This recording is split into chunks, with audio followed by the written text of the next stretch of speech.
al salir de la cana yo quedé absolutamente en blanco y con pánico escénico, como dicen los actores, ¿no? Y al llegar a Francia me atreví a trabajar sobre papel carta, que era lo único que yo tenía cuando estaba preso para hacer un poco de oficio ahí, ¿no? Y a medida que fui incorporando eso no sé, digo, como entrenamiento, ¿no? El soporte tuve necesidad de irlo desarrollando, agrandando, cambiándolo.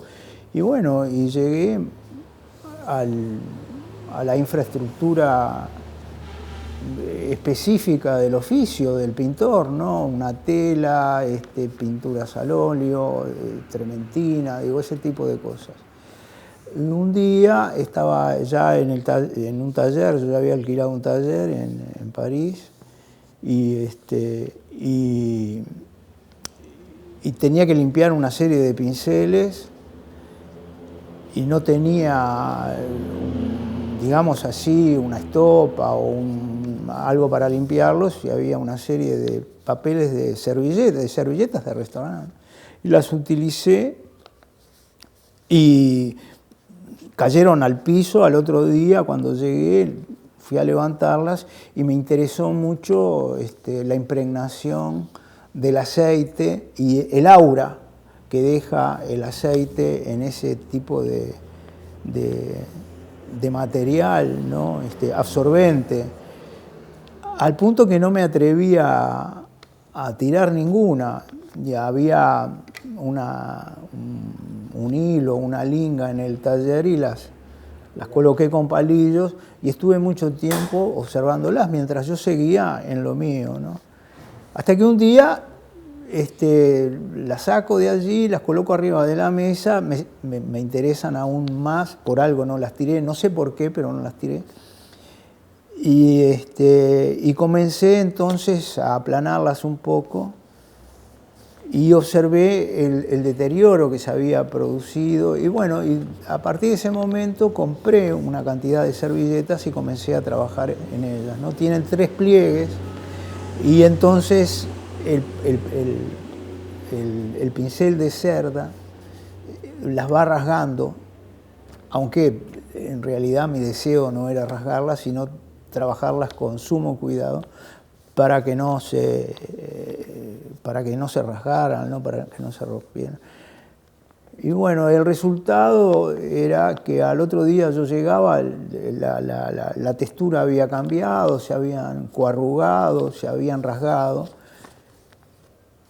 y comencé a observar los accidentes, y los accidentes comenzaron a ser el leitmotiv de mi trabajo a partir de ese momento, porque me comieron el coco. Era más importante el deterioro que lo que yo quería hacer, ¿no? Me reemplazaban en calidad, y eso, digamos que la casualidad era más importante que la causalidad. Ahí está, se habían invertido los términos.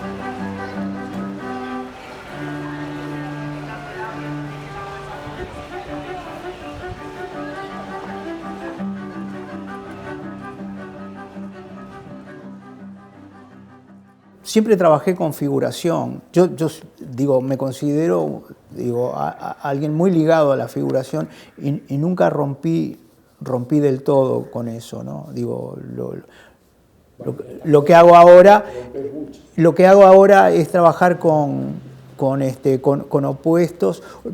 Lo que se fue desarrollando es eso, fue un juego de oposiciones que no reditúan dialécticamente, porque son antinomias. Se despliega el papel de tal forma, se conforma, se forma y se transforma al costado de mis decisiones. Entonces, lo que yo hago es someterme a lo que la infraestructura me va indicando, y esa infraestructura muchas veces esconde la figuración, pero la figuración está contenida en los despliegues y en los movimientos de esta muestra. A veces se visualiza la figuración y después se pierde. A veces la misma obra es ancha y al girar se hace delgada como la hoja de un cuchillo, ¿no? Entonces hay un color evanescente que aparece y después desaparece. Entonces esa dicotomía, ¿no? Esa cosa que se parece a una moneda que tiene de un lado una cosa a la otra, es decir, han ido conformando como una, ¿cómo te podría decir? Como un recordatorio, como muchas veces una iconografía que se fue dando en un proceso muy largo, en longitud de tiempo, y absolutamente lento, con muchísimas pausas, porque yo necesito trabajar con el material. Digo, vos mismos me has traído cosas de la calle que yo las tengo todavía vírgenes, y otras las he utilizado, y otras ya no están conmigo porque las he utilizado y están en alguna...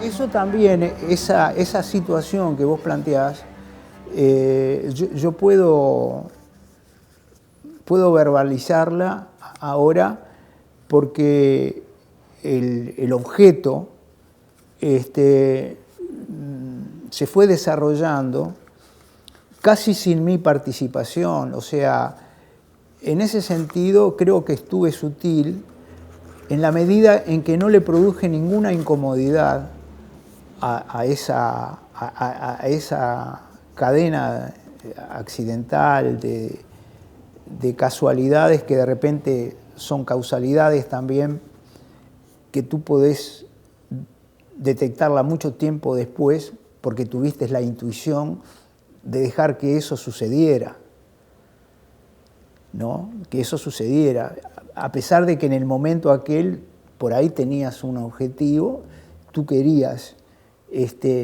¿cómo te podría decir, para decirlo en forma metafórica, ¿no? Escribir una metáfora visual, y el material se desbordaba por otro lado. Estaba indicando otro camino que de repente era opuesto. Yo tuve la sutileza de transformarme en el partener y no en el buque insignia en esa situación. No querer expropiarle al material lo que el material, con su estructura molecular y con sus pliegues, porque cada papel es distinto, cada material es distinto, entonces cada uno tiene un comportamiento distinto también, es como las personas.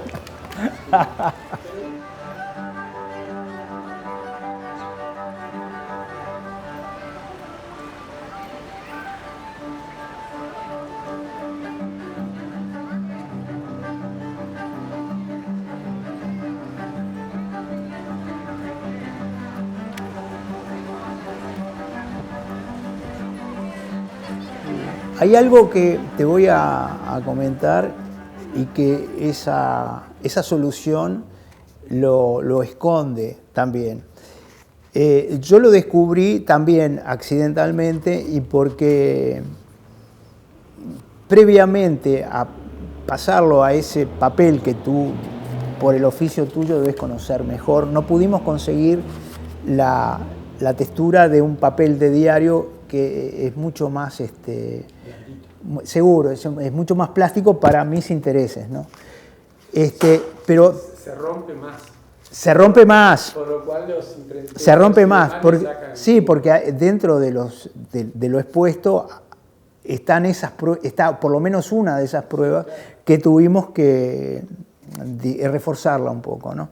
Pero te quiero decir algo que es muy secreto, que tiene eso, y que a mí me produce una especie como de...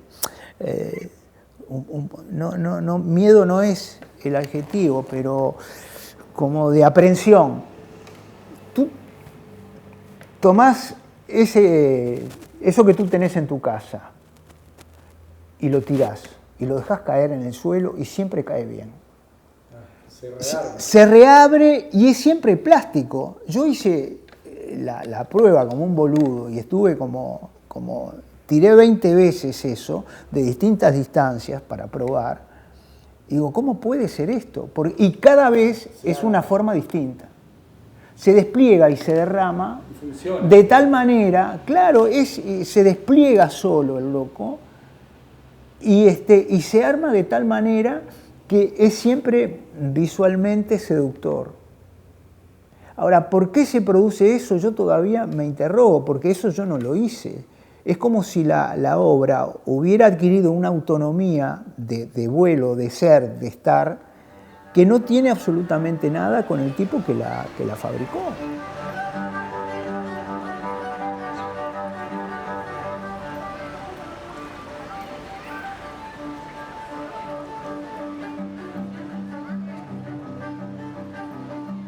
Decía un poquito también en el texto que en realidad uno trabaja siempre con la ilusión de que aquello que vaya a quedar al final del trabajo que puede ser hecho de un zarpazo o con muchísimo tiempo de preocupación y de esfuerzo en el trabajo, que vaya más allá del proyecto.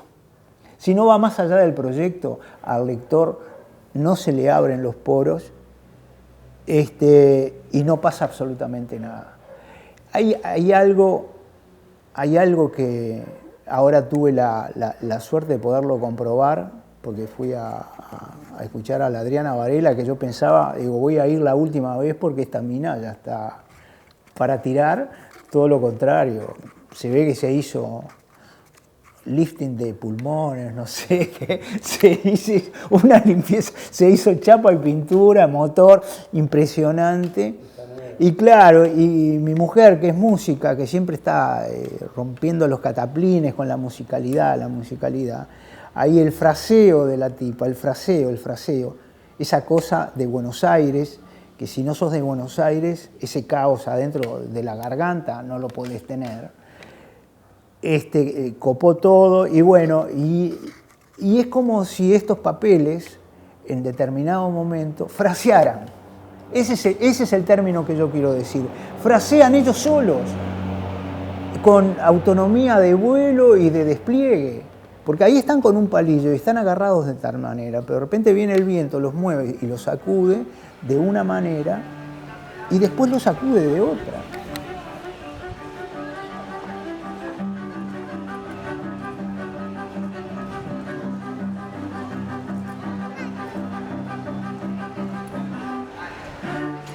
Hay algunas cosas que yo las mantengo o que se mantienen a pesar mío, ¿no? Y que tengo que volver a ellas porque no sé verlas desde otro ángulo, ¿no? Y que se han transformado en conceptos que a la larga suponen los soportes donde vos apoyás un pie para dar el paso, no sé si hacia adelante, pero en fin, digo, el punto de apoyo, ¿no? Para no caerse. Y es esto, lo mío está entre la nada y algo. Y es absolutamente frágil. Yo a veces me hago la cabeza y trato de convencerme a mí mismo que esa característica y esa caracterización de mi trabajo proviene del lugar en que vivo, proviene de esta ciudad. Porque tampoco me atrevo a decir que todo el Uruguay es así, porque yo el medio rural no lo conozco. Pero creo que Montevideo es así, es una ciudad en proceso de deshacerse, en proceso de... Quizás también es un poco la influencia que tuvo en mí la inmigración de los años 40, con la que yo me crié prácticamente.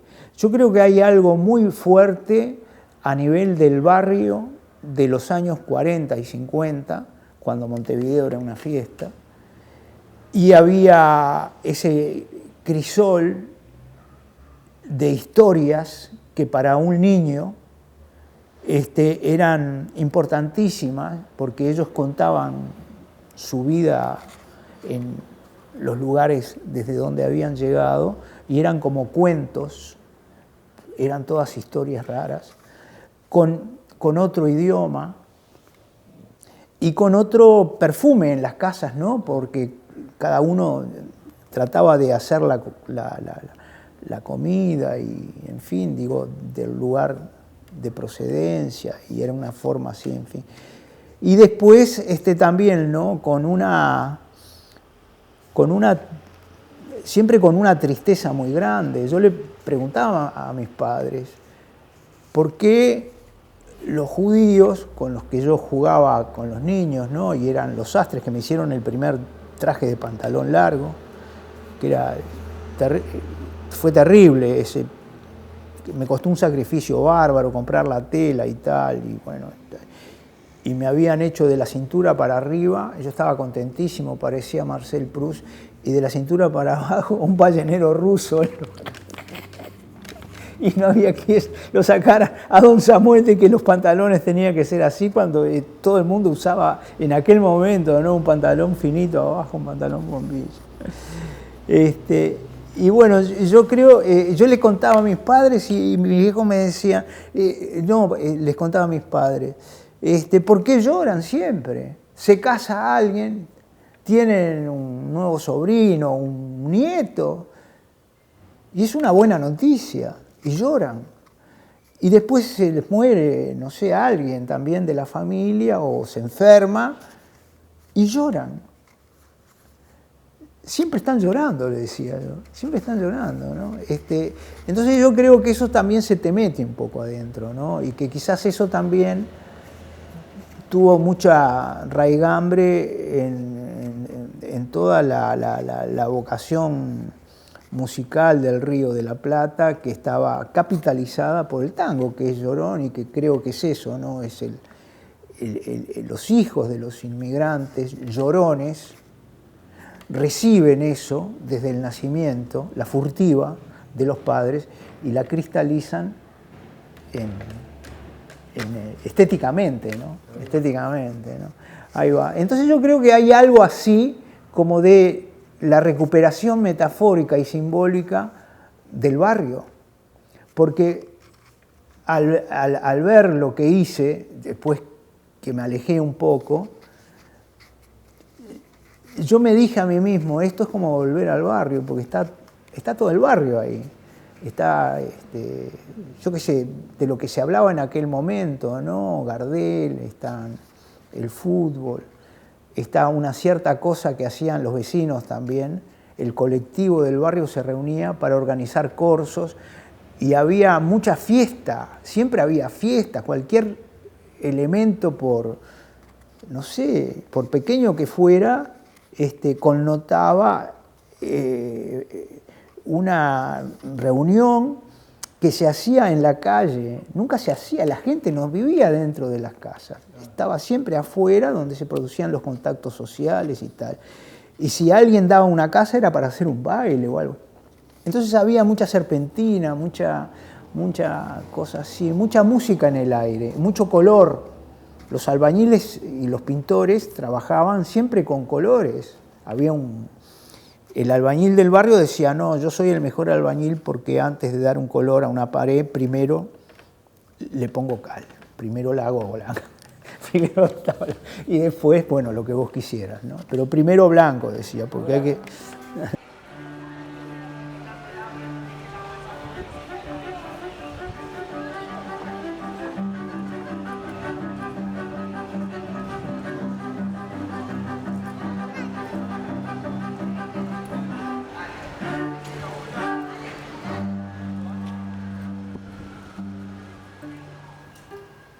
Hay algo deshecho, hay algo que se está yendo y yo creo que mi registro pasa por detectarlo y fijarlo.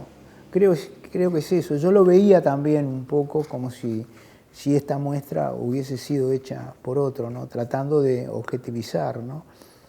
Y tienen una cosa que es muy tersa, que es muy humilde, que tiene que ver mucho con esa película que no llegó a hacer Leonardo Fabio, a quien admiro, y que se iba a llamar El mantel de hule.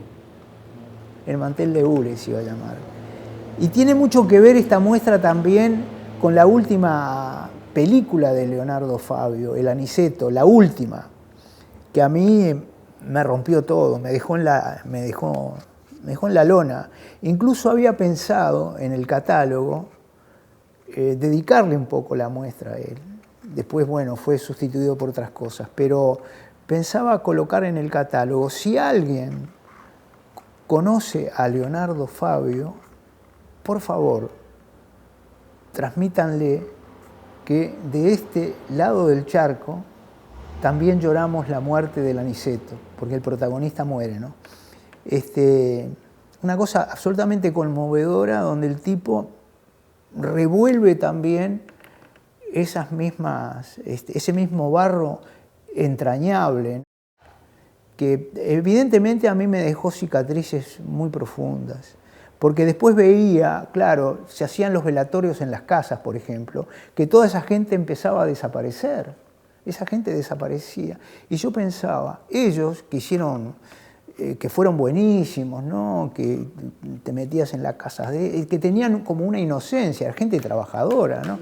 Gente trabajadora, humilde, de una fidelidad impresionante, en fin, ¿no?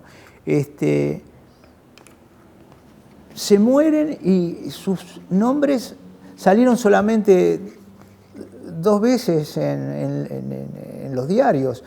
La primera en el diario oficial cuando se casaban y la segunda cuando se morían en las necrológicas. Y después se iban y no hay nada, no hay en el nomenclator, no hay nunca una doña de esas que lavaba, ¿no? Que baldeaba las veredas y si estabas enfermo venía a cuidarte, si tu mamá tenía que hacer un mandado. Esa gente no está en ningún lado. Y a mí, yo cuando comencé a estudiar y todo eso, que ya la gente junaba que me iba a ir en algún momento y tal, y me caían, me decían, no, vos no te podés ir del barrio, vos te tenés que casar con una de esas novias de Zaguán y te tenés que quedar acá, ¿cómo te vas a ir del barrio? Y nunca me perdonaron que me fuera. Y creo que eso también a mí me quedó como una espina, y yo pienso que empujo estas posiciones como en un homenaje a todo eso.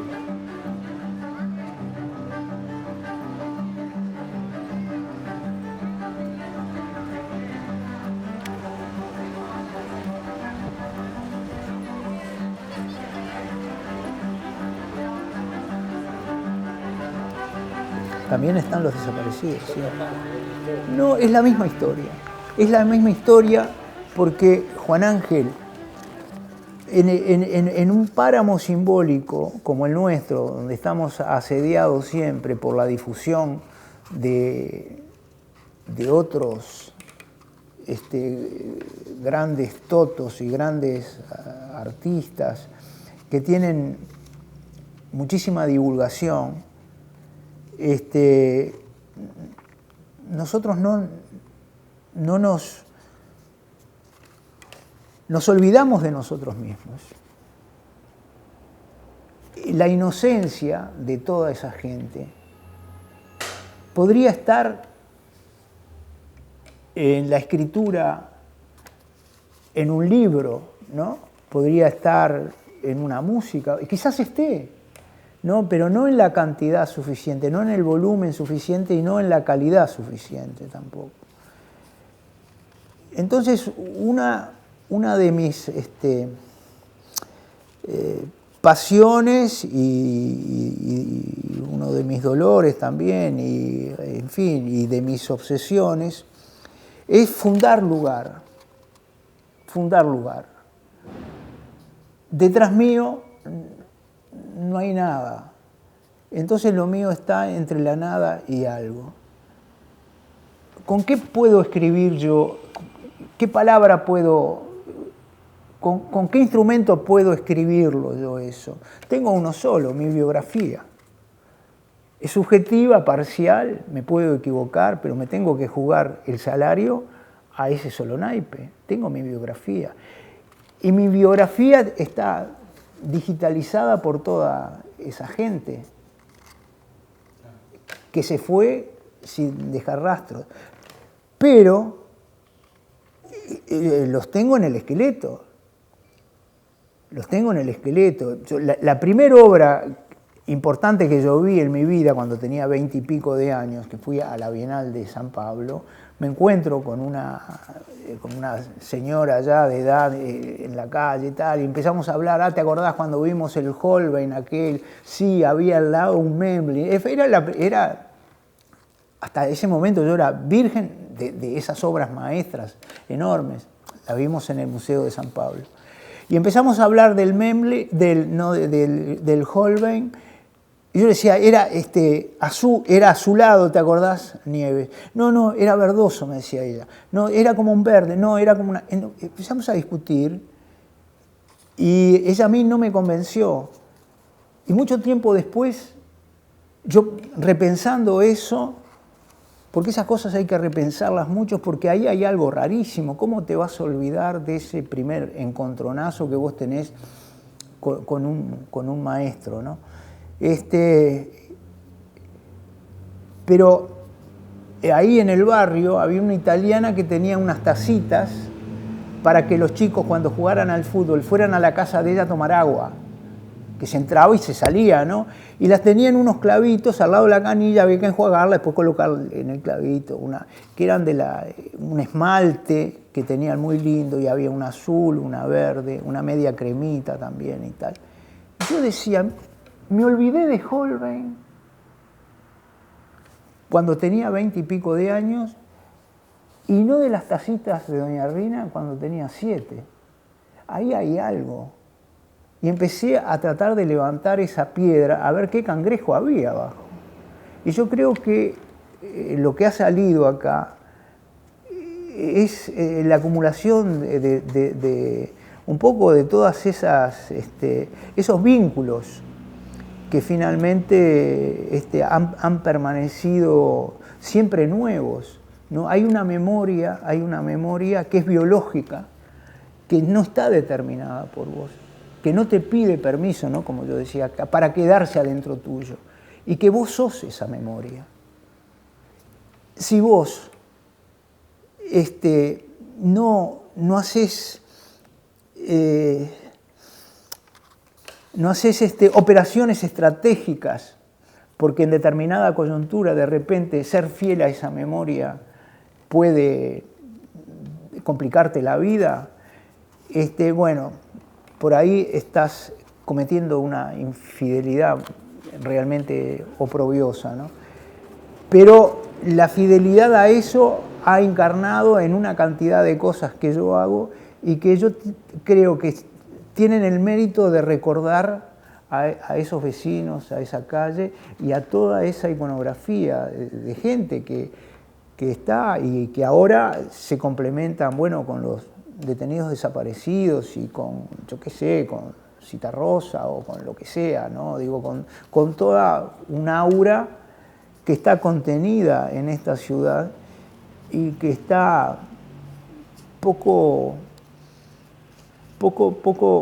difundida, ¿no? Poco utilizada como materia prima para para la construcción estética, ¿no?